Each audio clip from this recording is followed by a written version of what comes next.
haven't posted anything in a long time. If you guys have been following on the Instagram at the Vanilla Collection, you guys kind of know what's been going on. A lot has happened over the year since I've been working on the S14, and I'm just gonna kind of give a big recap since it is 2019. Figured you guys all are owed an explanation on what's been going on, if you guys even care. So first off, the last video I ended off at the Week Fest for the S14, which is right beside me currently. It didn't go as planned. So we got there, we got to try to get it tuned. Turns out the motor was faulty, so there was issues in there, it was knocking, so we had to get it rebuilt. So we sent it out to Mazworks. The shop that's doing it is Integ Racing over here in Seattle. It's in Kent, Washington. The owner is Lawrence. The guy is actually a good friend of my friend Sean back in Hawaii, who owns Monkey Works Garage. And it kind of all worked out. I was able to attend the show, see everything, got to kind of get a feel of what the scene is like over here. But unfortunately, the car wasn't able to make it into the show. So that was a big bummer. Now we're on to the S13. So the S13, man, since I moved up here to Washington, I decided to have it shipped up. I had a 7.6 garage work on it for me back in Utah. Just button up the minor things on it, get the motor running a little bit better, and just a little quick tune-up, and then have them ship it over here. They actually brought it here because they're here to pick up another car, take it back to Utah. So on the way, they dropped mine off. So there it is in the back. This is currently, today is April 2nd, 2019. The car came up here, I would say around the end of February or beginning of February. Can't quite remember now, but the car came here. We just started putting it back together. I had a lot of things changed. The front has a bash bar now. I got rid of the stock OEM front bumper support and just went with the bash bar created by 7.6. The front lower control arms have been boxed and extended by 7.6. It's one of their LCAs. A lot of hiccups with this car. So I've already taken out to Spirit Peaks Raceway down in Washington. South of here at the border of Washington and Portland, Oregon. Still kind of getting to know the area here. Car ran great until I had fuel leaking out of the back. So unfortunately the rear had a faulty setup on the fuel pump. The gas tank bolts were stripped where the fuel pump cover goes, and fuel was just spewing out. So I only got a few laps in before I had to stop, but I met a lot of cool people there.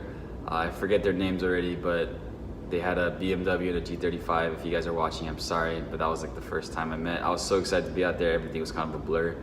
The car also felt like it was bottoming out. The steering felt a little loose. And when I took it back to Integ Racing, I was like, look, I just need a full inspection of what's going on. I need a fresh pair of eyes because I've been staring at this thing since 2015. And to me, it all looks the same now. Like I just want to drive.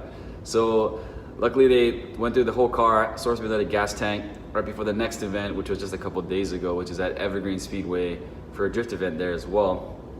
And what was wrong with it is, I mean, I'll show some clips over here, but we had the gas tank obviously was faulty, so we replaced the gas tank. The lid had no O-ring, the wiring was bad.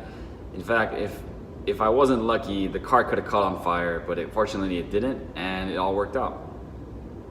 Last minute as well, I had to get harnesses for the car, which took a minute to get to because so Lawrence hooked me up at 425 Motorsports. I went over there and met with Dan, and he hooked me up with the Sparko harnesses, 4-point cam locks, and they just happened to be silver, and there were the last two left, which worked out because the car is blue and silver themed anyway, with the black chrome wheels and the black carbon fiber hood. I still haven't put the silver carbon fiber rear wing from Origin on yet.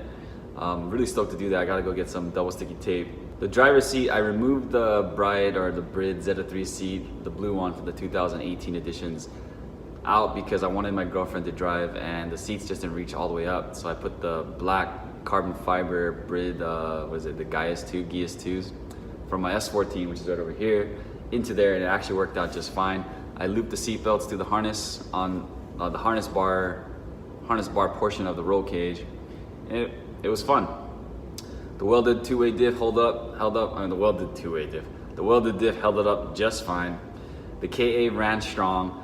At Evergreen, we fixed all the issues the day before. So when I arrived at Evergreen, had a blast. The car just kept rocking all day. The electric fan setup is on a switch that S14 made for me to keep it running all day long. And I had no issues at all. I actually got tons of seat time, about almost 6 to 8 hours worth of driving, and I greatly improved. And I was hoping I wasn't gonna break anything or crash into anyone, which I didn't crash into anybody, luckily, but I broke the front bumper, or not broke, I kind of scuffed it really, really bad. So I'll just compile all the clips at the end so you guys can kind of get a look at what happened at Evergreen. But Spirit Peaks was fun as well. I can't wait to go back. The next event is April 14th, 2019. So 13, just gonna get a complete, fluid flush and try to get everything done, and hopefully make it back out there. This is the end aftermath of today. Sylvia did not crash into anything. It just ran over its own face. It was a user error. Yeah, broke my own eyes. It's okay, it's fixable.